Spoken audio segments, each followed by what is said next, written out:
And if you don't like my politics, don't buy my book. Problem solved.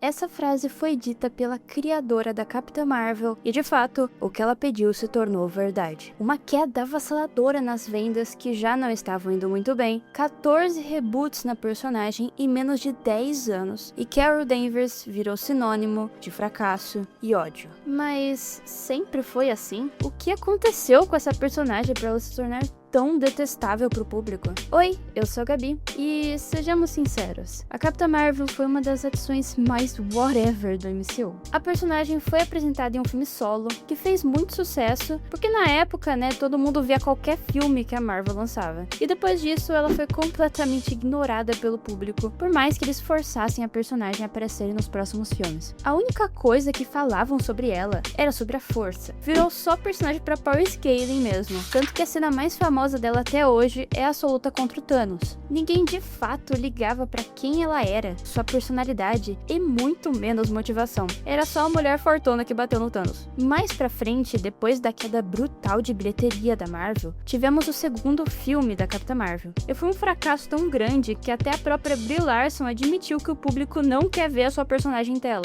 Mas você deve estar pensando, se eles quiseram introduzir a personagem no MCU, é porque ela era minimamente amada nos quadrinhos. Senão, não faria sentido fazer um filme próprio dela, certo? Então, ninguém liga pra ela. Vamos fazer uma pesquisa aqui. Pegar a personagem antes, quando ela era Miss Marvel, porque, pra quem não sabe, a Capitã Marvel, Carol Danvers, nem sempre foi Capitã Marvel. Ela já teve várias identidades. Na verdade, ela não é nem a primeira a se chamar Capitã Marvel. A Mônica Rambeau já foi Capitã Marvel, e o Capitão Marvel original, que era um homem, também é um personagem muito mais antigo que ela. Então a gente vai pegar a versão dela com Miss Marvel, que ela era muito mais famosa e amada, inclusive, e comparar com ela de agora. Na verdade, não bem ela de agora, mas ela quando foi introduzida como Capitã Marvel pela primeira vez. Lá desde a primeira edição, em 2012. E também a primeira edição de Miss Marvel em 2006. Ela já era Miss Marvel há mais tempo que isso, porém as HQs muito antigas a gente não tem informações sobre vendas. Eu utilizei as informações do site Comic Room, eu vou deixar na descrição caso queiram conferir também. Vou pegar apenas uma edição de cada mês, porque a Capitã Marvel lá em 2012 lançava mais de uma edição por mês, mas vou sempre pegar a edição mais vendida, para ficar até mais justo para ela. Então, vamos lá. Dá para perceber uma queda significativa em vendas de uma versão da personagem para outra. Basicamente, cortou pela metade as vendas. Naturalmente, o volume 1 vai vender mais, como dá para perceber. Mesmo assim, não foi um grande número de vendas. Ainda mais se você comparar com a Miss Marvel lá em março de 2006. A diferença fica muito expressiva. Inclusive, para os parâmetros Marvel, vendas abaixo de 20 mil já é motivo de cancelamento. Nesses primeiros meses, ela ainda conseguiu se manter levemente acima desse número, mas não durou muito tempo e já ficou no vermelho. E se você comparar com o Cap, que teve seu primeiro volume nessa época também, fica mais feio ainda para nossa Carol. Então, desde a sua criação, a Capitã Marvel já não era famosa, e nunca chegou nem perto do top vendas. Mesmo assim, na época, o que não faltava era matéria falando que a HQ era sucesso, que a escritora da personagem, vulgo Kelly Sue DeConnick, era o futuro dos quadrinhos, e etc, etc. E, ironicamente, você provavelmente nem deve ter ouvido falar nesse nome na vida. Isso porque, pasmem, ela não foi o futuro dos quadrinhos. Quem diria, né? Isso porque, antes de escrever Capitã Marvel, ela não tinha feito absolutamente nada de relevante. E depois disso, a única colaboração dela real para os quadrinhos foi escrever as HQs que trouxeram o cancelamento de Aquaman lá em 2020. Então, ela nem sequer tem um histórico, mas a gente sabe porque mesmo assim foi ela a escolhida para escrever a Carol. O que eles queriam, principalmente naquela época, era repaginar as personagens femininas para parecerem mais empoderadas. Segundo uma entrevista que a própria Kelly deu ao Vanity Fair, Wacker, vulgo vice-presidente de animação da Marvel Comics, ofereceu o trabalho a DeConnick, que havia apresentado uma nova série da Miss Marvel no início daquele ano. Em menos de uma hora, ela lhe enviou uma dúzia de artigos sobre mulheres pilotos na Segunda Guerra Mundial. Ela também ofereceu sugestões para um novo traje. O anterior, botas até a coxa, maiô preto e luvas de ópera, parecia um tanto quanto antiquado. Essa é uma mulher com formação militar, formação feminista, disse DeConnick. A ideia de que ela estaria voando por aí com a bunda de fora é ridícula. A Kelly já até chegou a comentar em uma outra entrevista que quadrinhos são política. Para ela, não tem como escrever uma história que não tenha cunho político. This is always when people are like, would you please get your politics out of my comic books? I'm like, what comic books are you reading? Então, sim, eles tinham um claro objetivo e não era fazer uma simples história divertida de heróis. A figura da Carol Danvers foi moldada e manipulada para se tornar Capitã Marvel, um símbolo político e não uma heroína legal e inspirável. E o primeiro passo para isso era mudar o design, que, como ela mesma disse, era antiquado. Então, as clássicas botas altas e maiô preto teriam que ficar de lado para dar espaço a... isso. Ok, não é a roupa mais horrível do mundo, mas poxa, até o primeiro traje dela era mais original que esse. Até a roupa dela de binária era mais legal, e olha que nem tinha nada naquele traje. Não só na aparência, mas principalmente a sua personalidade foi mudada. A Carol era insegura e até bem impulsiva, apesar de sempre tentar parecer independente, com alguns problemas de autoestima também, com essa necessidade de ser aceita e se provar para os outros heróis. Mas a Miss Marvel também tinha suas qualidades. Ela era forte e, como eu já disse, independente, bem decidida, mas, como qualquer ser humano, tinha falhas e conflitos internos. Agora, como Capitã Marvel, ela virou muito mais fria e antipática. Eles mantiveram essa independência, mas de uma forma forçada, como se ela nunca precisasse de ninguém pra nada, porque ela sempre resolve tudo. Afinal, eu sou fodona. Se antes ela tentava parecer confiante pros outros, apesar de nem sempre estar, aqui ela é uma casca vazia, que sempre está firme e forte com tudo que acontece. E claro, extremamente arrogante o tempo todo. Basicamente, o que fizeram foi deixar apenas as qualidades dela e tirar todas as falhas que a tornavam humana. E mais uma pitadinha de empoderamento, arrogância e voilá, temos a Capitã Marvel. Inclusive,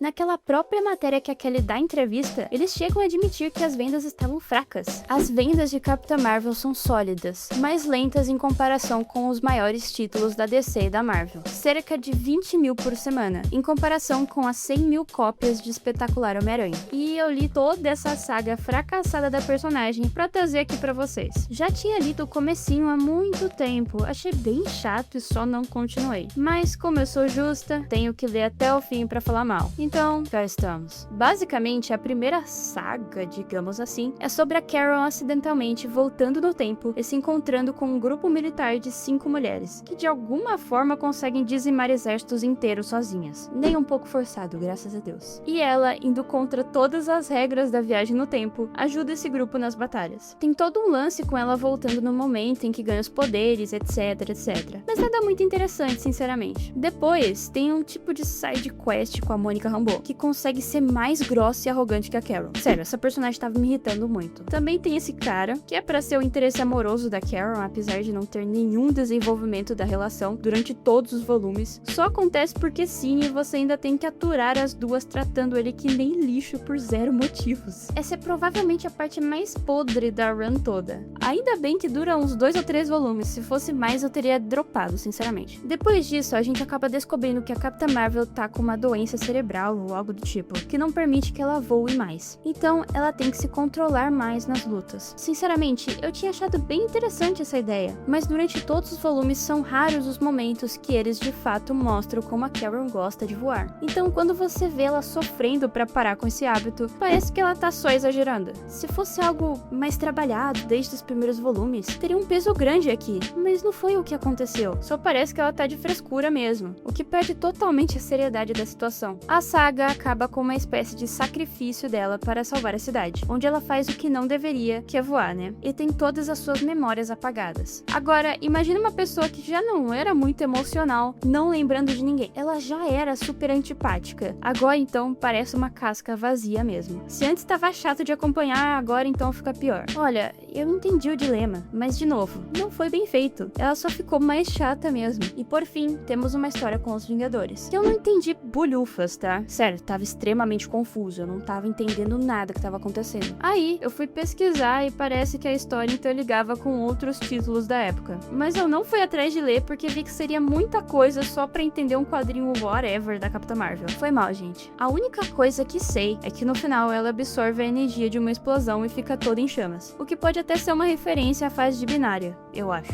Acredito que o poder tenha sido temporário, porque na próxima edição ela tá normal de novo. Espero que sim, porque se for um furo de roteiro vai ser bem triste. E chegamos na última edição, que é a única que de fato achei legal. Não é um Shakespeare da vida, mas é bonitinha, com a cidade ajudando ela a derrotar a vilã, usando o símbolo dela e tudo mais. Basicamente, tem isso. Desculpa a falta de empolgação, é que só é medíocre mesmo, não tem muito o que falar sobre. É impressionante como uma personagem chata torna toda a história sem graça também. Você mal vê a Carol sorrindo ou tendo qualquer outra expressão que não seja uma cara séria ou arrogante. E é um contraste tão grande quando você vai ler Miss Marvel e logo no comecinho do volume 1, a gente já tem uma página linda da Carol protegendo as crianças de um caminhão, com um baita sorriso acolhedor. Enquanto isso, você vai ver a Capitã Marvel tá sempre assim, sempre, em praticamente todos os quadros. Na época que eu vi o filme, achava que a Brie Larson só era uma péssima atriz mesmo, e não conseguia mudar de expressão, mas aparentemente ela tava fazendo certinho, né? Enfim, lá pra meados de 2015, o título é cancelado e temos a saída da Kelly Sue da Marvel. Posteriormente, a personagem se mantém desse jeito, mas passando pela mão de outros escritores. Enquanto isso, a Kelly faz suas publicações de quadrinhos autorais, todas obviamente focadas em mensagens políticas, porque é só isso que ela sabe fazer. Uma que se destacou bastante foi o quadrinho Beach Planet,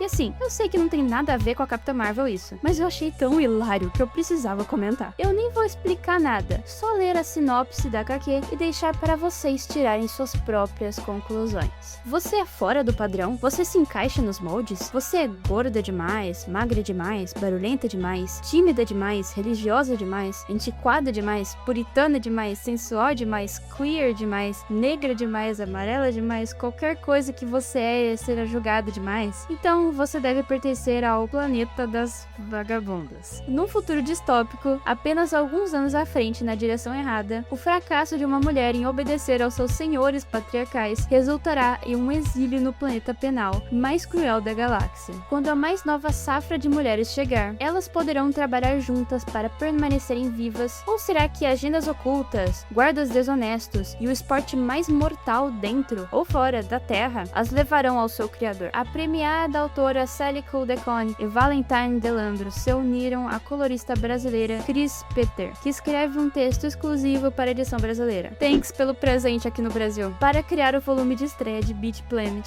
Planeta das Vagabundas, uma ficção científica deliciosamente cruel e real sobre o patriarcado, completo em 3 volumes. Bem diferente, eu diria, né? Talvez tenha deixado a vida de vocês um pouquinho pior apresentando essa obra-prima da humanidade. Eu vou ser sincera, eu não li, mas eu não tenho interesse de ler só pela sinopse. Mas enfim, como eu disse, depois da saída dela, a personagem se mantém nesse padrão até hoje. Ela até chegou a participar de uma equipe chamada A-Force, que tinha como objetivo ser a primeira equipe da Marvel formada somente por mulheres. Como se esse título importasse pra alguma coisa. Quero trabalhar lá pra poder ser a primeira Gabi a escrever uma história pra Marvel. Sério, que negócio estúpido. O grupo era formado pela She-Hulk, Capitã Marvel, Medusa, Cristal, Nico Minoru e Singularidade. Obviamente, isso foi um flop danado. Puta negócio forçado do caramba, é claro que ia dar errado. Mais pra frente, a gente também teve o Marvel Voices, que começou como um mero podcast, mas acabou se expandindo para quadrinhos. Era basicamente para criar histórias de personagens que fossem de minorias. Mas isso aconteceu e nos abençoou com ótimos quadros da Capitã Marvel. Olha só que estrela pop.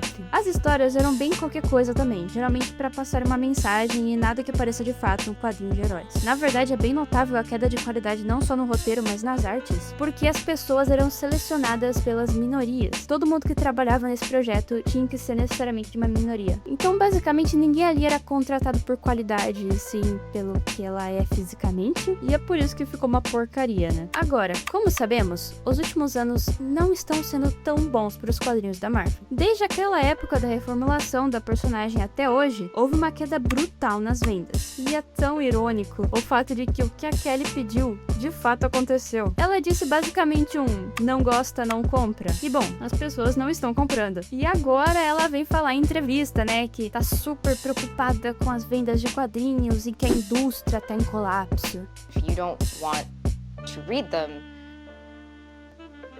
don't read them. We're very worried about comics right now. I think I tend to be pretty optimistic, but in this one I'm worried. I'm straight worried. Vai, é um tanto quanto engraçado. Enfim, a linha cronológica dessa personagem é bem bagunçada. E ainda quero dissecar todas as informações sobre os próximos vídeos. Como, por exemplo, o primeiro personagem a receber o título de Capitão Marvel. E também porque hoje a Miss Marvel é conhecida por isso, ao invés disso. É um tanto quanto confuso, às vezes até um pouco engraçado. Enfim, obrigado por me assistirem até aqui e falou!